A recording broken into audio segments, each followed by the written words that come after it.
phenol and formaldehyde are polymerized to a resultant product known as. Okay, so this is a phenol, and you no need to worry about the chemical formulas here. Phenol and formaldehyde both are formed to form, they react together and form the phenol formaldehyde.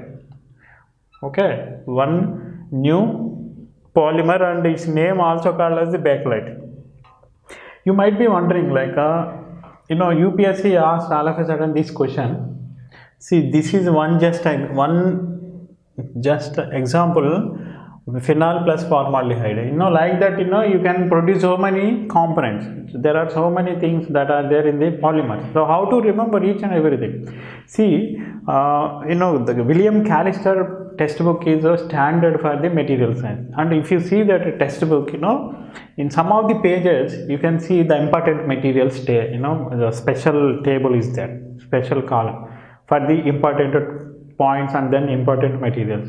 So one such table, dealing the phenol formaldehyde. So in that, the matter is like that. For example, in the olden days, what happened, billiard balls, billiard balls are, you can see billiard balls are there, right? So how to make these billiard balls in the olden days? Generally they used to make from the ivory. Ivory is from the elephant tusk, and that too very refined one. So they used to make from this. All these billiards, cricket, all these games in the ancient days are like represented in the class. Okay, so this is started gaining the popularity. So when it is gaining popularity, then we need more and more balls. That means people need to hunt more elephants to get this ivory. So the poaching of these elephants becoming more. They are killing them, and some of the countries impose very severe restrictions, but still the poaching is happening. So to avoid, and because of the scarcity, the cost of this also increasing. Then because of that, there is a necessity for finding out the other materials. So they tried so many materials, but one young scientist who migrated from Georgia to the US, he started working on this, and then he came up with this material. What is that? Phenol plus formaldehyde. Then it will become phenol formaldehyde, and he named after this product, he named after him, that is a Bakelite. Okay, that is a Bakelite. So what is the advantage of this? This is a fire resistant,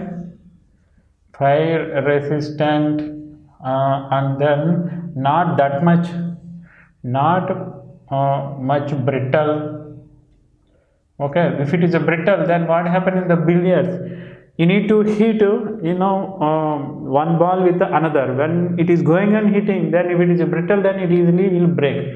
Okay, so it is not that much brittle. The material is very strong and fire resistant, and then it won't give a chip away.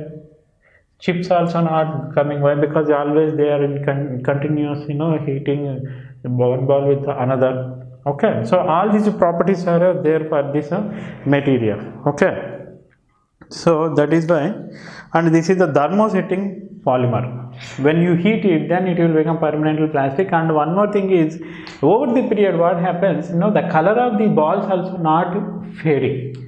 Okay, so all these properties really revolutionize these billiard balls by using this Bakelite. And this Bakelite is one of the first man-made polymers. Okay, so that is why there is a special box for this article. I think that's why UPSC caught this attention, and then they gave from this. Otherwise, no one can remember these many products in the textbook.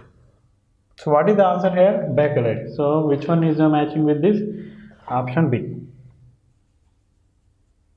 Consider the following statements regarding water. There are 4 statements. Water is a polar molecule. Water molecule align themselves in an electric field. Water molecule vary their alignment if the applied electric polarity changes with the time. Water molecule align themselves in a magnetic field. So we need to choose the correct option. So what is the first one? Water molecule is a polar molecule. Yes, it is a polar molecule. What is the meaning of that? So if you see the water molecule, for example, what is that? It is the H2O. How the bonding is happening? O is here, two H's are here. So this is how it is happening. But here if you see, what is the atomic number of this? 8. 8 means it need 2 more electrons. And what is this? This is the hydrogen is only one. That means it need 1 more electron. So here they will form the covalent bond. So what is the covalent bond here? So this is 1 electron, this is the 1 electron. Okay. So this is 1 electron and this is also providing 1 electron. So they try to share this. These 2 electrons they pair and then they share. Okay. And here also they try to share. They pool and then share. But see what is happening, the electronegativity of oxygen is more. That means the oxygen is having the 8 electrons and electrons means it is this nucleus also very strong because 8 neutrons. Okay. So they try to attract these electrons more towards oxygen. Oxygen is like a rowdy. Among these 2, hydrogen and oxygen, it is more rowdy and it is trying to pull that. Why? Because this is a very chota fellow. Okay, thin. So what is happening when it is trying to pull more electrons towards it? Then it is gaining some more negative polarity here. Very slight, not that much high. And when it is gaining the negative, automatically it will gain positive and here also positive. Okay. So here what is happening? Some polarities are happening here. That is why it is a polar molecule. And because of these polarities, what is happening? See, for example, this is one water molecule. If you take another water molecule, here also hydrogen here and hydrogen here. This is also plus. This is also plus, and here this is a negative, and here this is negative, this is positive. So because of this there is a attraction between these 2, and here also this is a negative and this is a positive. So there is a attraction between this. So if you observe here, if you take any oxygen, this is oxygen, O for oxygen. If you take any oxygen atom in the water molecule, then it is forming 4 bonds. So 2 with the 2 covalent and 2 more, this is a hydrogen bond or van der Waals force. Okay, hydrogen bond. This is called as the hydrogen bond. That means within the water molecule, what is happening? Within the water molecule, covalent bond and intramolecular bond is a hydrogen bond. Because of that only, their liquid is not evaporating immediately unless it reaches the 100 degrees. Okay, it is keeping it together. Then what is happening? This is polar molecule. First statement is correct. And what is happening when we provide the electric field? Passage of the electricity through the water is a different concept here. But here, when it is subjected to the electric field, whenever you subject to the electric field, what happens? Some positive polarities will align to some place, some direction, and negative polarities align to the other direction based on the the electric attractive. For example, here for the electricity you have a positive terminal here and a negative terminal here, then all negative will attract to this and positives attract to this one. Okay, that means they are aligning themselves, these are molecules. Okay, why it is aligning? When will they align? Only when they have the charges on them. Okay, here we have a charges, little bit of charges. Here negative charge and here positive charge polarities. That is why it is able to align. And what happens if I change this, current direction? For example, if it is AC current, so it is altering its direction for a, with respect to time. Then what if, for example, current is coming in this direction at a time t1 and after some time it is going in this direction t2. Whenever it is going in this direction, then automatically it's a terminal polarity is also changing. Initially it is a negative, here positive, after that it will become negative and here it will become positive. So according to that, the molecular polarity also will be realign. Okay, they try to come closer to this time here, and this will try to come close to this, and in the previous case they try to come here negative to the positive, positive to the negative. Okay, that means because of the electric field the alignment is getting affected, and they will change based on the change in the electric field also. And what is the fourth point? Fourth point is water molecule align themselves in a magnetic field. Actually, unless otherwise you read these, it is not so easy, this question.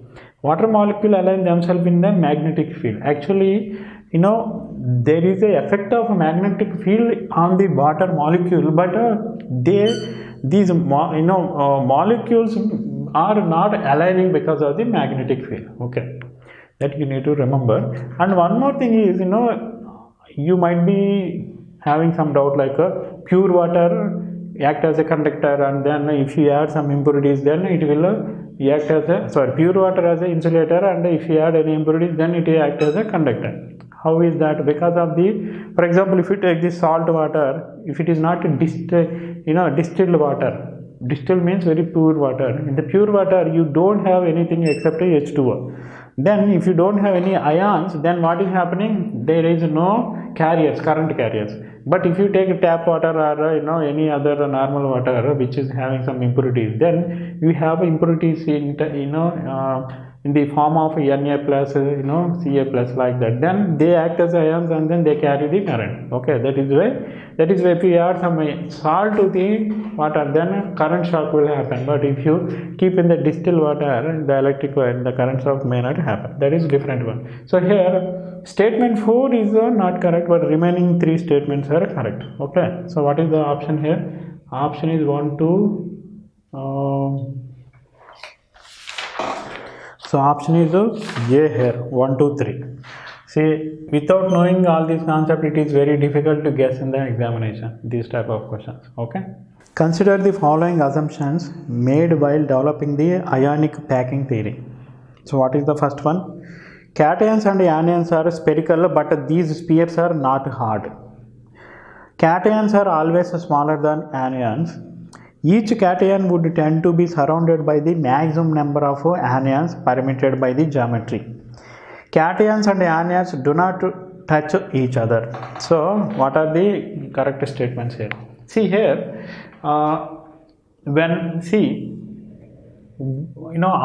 generally we consider the spheres here, and even ions also, while dealing the ionic crystals, ions also we have taken as a equivalent to the atoms, and then they represent the spheres, hard spheres. For example, if you remember when we are dealing the FCC, BCC, how we dealt these problems. Okay, I have considered, for example, if it is a cubic, I consider one atom here which is having a spherical shape, and here also one more atom. For example, here also one more atom, here also one more atom. That is how we consider when we taken these examples. So here,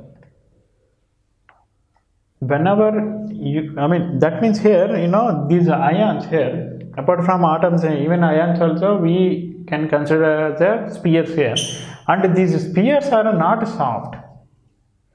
If it is a soft, what is happening? One will go into the another. Okay, but generally it is we consider it as a hard. Okay, that means if you want to insert one atom in this, then there is no distortion is allowed. Okay, so whenever there is a space in between the atoms, then only you can insert. If it is not hard, then that assumption may not hold good. That means here the spheres are we can consider as the spheres, and these are hard spheres, not soft spheres. Okay, hard spheres. So what is the first statement? Cations and anions are spherical, but these are spheres. These spheres are not hard, so it is hard. So statement 1 is wrong. Okay, so what is the second statement? Cations are always smaller than anions. This is interesting point. Okay, so what is the cation? What is the cation? And what is the anion? Anode and cathode is different. Cation and anion. For example, if you take the NaCl. NaCl, what is NaCl? Na plus and Cl minus. What is the meaning of that? One electron what is the atomic number of the sodium Na? This is 11, and for the chlorine it is a 17. So the nearest stable configuration is what is that, neon. Okay, so that is a 10, and here the nearest is argon, that is a 18. That means sodium needs to lose one electron, and then chlorine needs to gain one electron. Okay, so what is this is the nucleus, and electrons are like this. Okay, electrons are like this. So in the nucleus, when the Na loses its electron, then it will become Na plus. That means it is a electron represent the negative charge. That is why whenever you lose some electron, then you will get the positive here. Na lost the electron, that is why positive, and chlorine gains some electron, that is why 1 electron. If chlorine gains 2 electron, 2l. If chlorine gains 3 electron, minus 3. Like that we need to keep. But whether chlorine can gain 2 electrons or 3 electrons, it depends on its atomic number and the closest stable configuration, that is argon here. Understood here? So that is clear until now. Then what is happening here exactly? See, initially, there are in the sodium initially, see here, what is a cation? Here Na is a cation. Okay, the ion which is losing the electron is a cation, the ion which is gaining the electron is a anion. Okay, so previously in the Na, what happened? How many neutrons are there? How many how many protons are there? How many protons? Protons are 11, and now how many electrons it become? Only 10 electrons. So positive charge is dominating negative charge. That means the nucleus is becoming powerful. When nucleus become powerful, then what happen? It always try to attract it, because this is a negative and this is positive. So initially, the radius of the atom is this much. When the nucleus attraction increases, then automatically the size of the atom will decrease. Okay, it will become like this, because the pull is towards the center here, nucleus. Understood? So what is happening here? Na plus, for Na plus, radius is decreased. Okay, so here I will see for chlorine. For example, chlorine, initially this is the nucleus, and initially let's take this is the size. So how many protons? 17 proton and now 18 electrons. That means negative charge is dominating. When negative charge is dominating, then the center is not having that much control. When center is not having that much control, always electron want to go away from the center. So now the size of this, they will go little farther from the center. The size is increasing. Okay, so here what is happening? Anion size is increased here, anion size is increased, cation size decreased here. Okay, that is what happened. So can I say that the radius of the anion generally not most of the time, so radius of cation always less than the radius of the anion, otherwise R of the anion. Okay, but sometimes you may think like, for example, it is also depending on the number of electrons also. For example, here you may be thinking like the number of electrons in the sodium is how many? Only 11, and the number of electron here is 17. That means generally, if you take, for example, you assume like there is no plus and there is no negative, then in that case what happen? More number of electrons are here. So generally, if you compare this atom and this atom, you may think that chlorine is having the more size. Yes, chlorine is having the more size, but at the same time, whenever you gain one electron, then automatically it is changing the everything. Okay, so you need to compare here anion and cation. Okay, if you compare, you cannot compare the individual atoms, okay, without losing the electron or gaining the electron. Okay, so here cation, I am comparing cation and anion. So cation radius is less than the anion radius. So coming to the second point, so cations are always smaller than the anions. If radius is smaller, then automatically its size will become smaller. And what is the third one? Each cation would tend to be surrounded by the maximum number of anions permitted by the geometry. Okay, so here we have seen like a plane, the plane, for example, this is the cation. Okay, if I take a triangular structure, we have seen like how, for example, the crystalline structure in the ceramics, how it formed. If I take the three anions, what happened? All these three anions are touching this like this. Okay, all these are touching like this, and in between we have a cation here. Okay, that means here, see the same configuration, this is also can be possible. Okay, without touching also it can stay like that. Otherwise, these three anions can touch each other like this. The three anions can touch, and cation may not touch. It can be like this also. But all these cases, may not give the stable configuration. Only this will give the stable configuration. Okay. When is the stable configuration is coming for the material or the, for example, ionic material or the ceramic? When it is coming, so whenever the smaller one is cation, okay, because the cation is a smaller one, and this is the anion. Just now we have seen that. Whenever cation is touching all the anions, sometimes it may not touch all the anions, but based on its geometry, if there is a possibility, then it try to touch means surround, it want to surround by as many anions as possible. Okay, so that is what the statement 3. Each cation would tend to surround by the maximum number of anions permitted by the geometry. Okay, permitted by the geometry. If you try to include fourth one, then what happens? Even in that case also, it try to touch that. For example, if there are 4 anions like this, one more anion and another anion, then the cation would be something like this. It try to touch all the 4 anions, okay, based on this geometry. And then fourth one, see, first one is wrong, second one is correct, third one is correct. Okay, so if you see look at the options, so 2 and 3 is correct, option D is right. But anyway, we will go for a fourth statement also. What is that?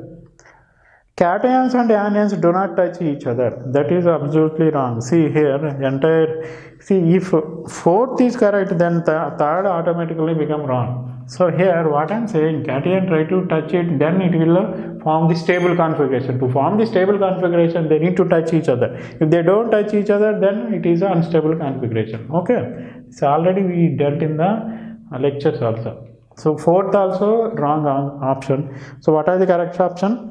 2 and 3, and option is D here.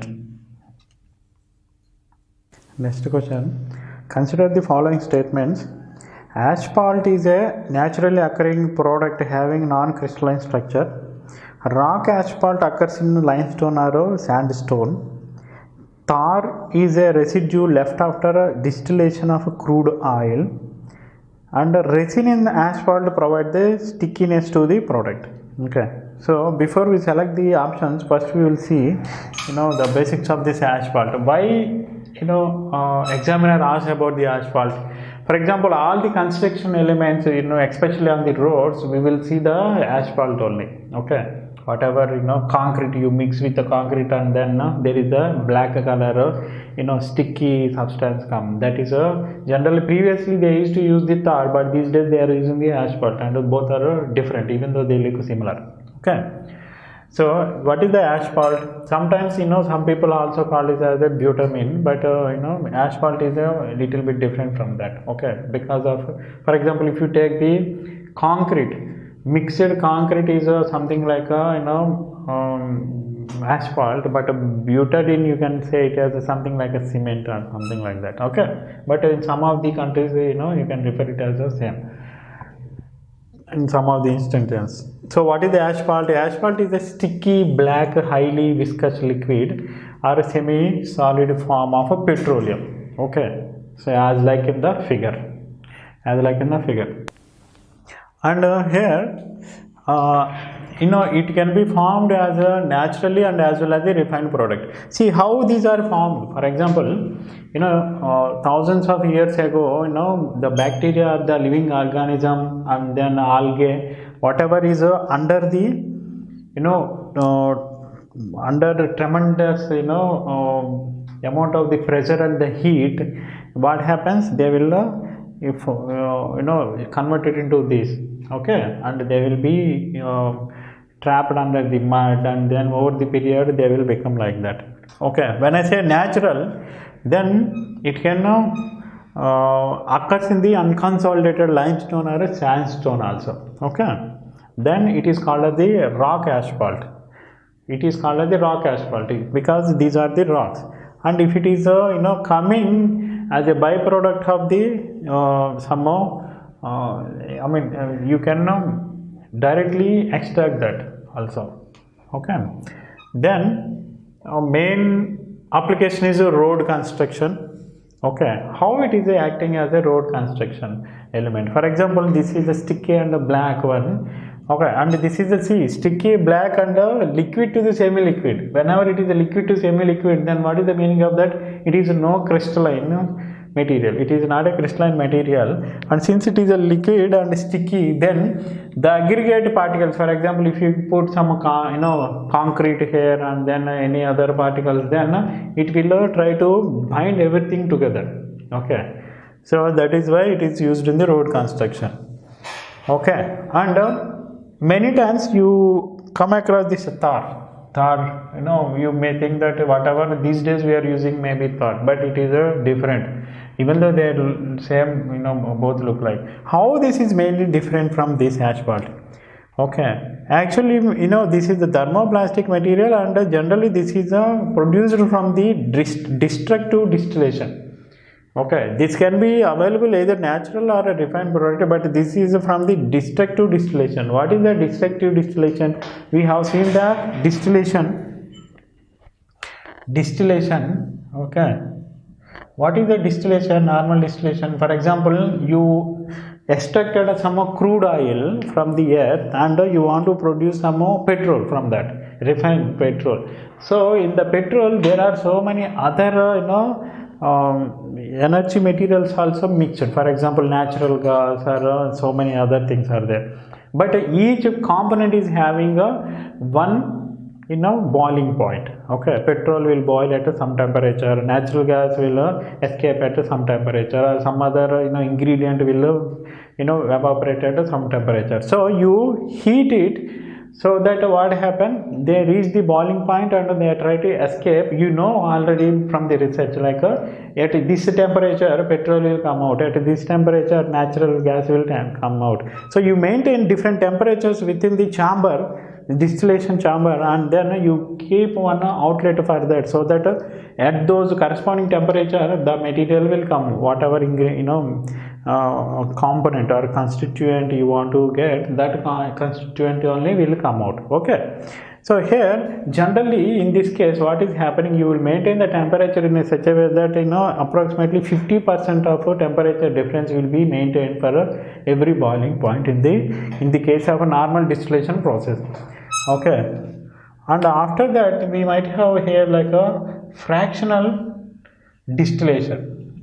Okay, so what is the meaning of that? Here the difference between two boiling constituent boiling point is almost 50 degrees centigrade, but whereas here we don't maintain that much of a variation, temperature variation. The temperature variation is very less here in this chamber. Okay, delta T, temperature variation delta T for the boiling point. Okay, then it is called as a fractional distillation. And here this is a destructive distillation. In case of destructive distillation, what we take, we will take some solid material. Solid material means, the hydrocarbon material, and we will destroy this. Destroy means it will become liquid or a gas. Then from that you will produce the tar. Okay, that is different from here. Here we are taking the solid material and then heat it until it will become evaporate. So that is the difference between these three, and the tar is produced from that. Let's go back to the options here. What is the first one? Asphalt is a naturally occurring product having non-crystalline structure. Yes, it is naturally also available, and it is not having the crystalline. It is non-crystalline. Why? Because it is a viscous liquid or semi-solid form. Okay. And rock asphalt occurs in the limestone and sandstone. Yes. Okay. And tar is a residue left after distillation of crude oil. It is not a distillation, but it is a destructive distillation. This word you need to identify. See, unless otherwise you already specifically read about this, it is very difficult to answer this, catch this point. Okay, destructive distillation. But, since these are, everyday observation, like, the curiosity should be there for the engineer. Like, what is the material that we are using for the road, whether it is a tar or any other material, because these days even plastic also we are using for the road formation. Okay, this curiosity should be there, at least for the civil engineering. Okay, so option 3 is wrong. Okay, because it is only distillation. And fourth one, resin in asphalt provide the stickiness to the product. Yes, that is why we are using this.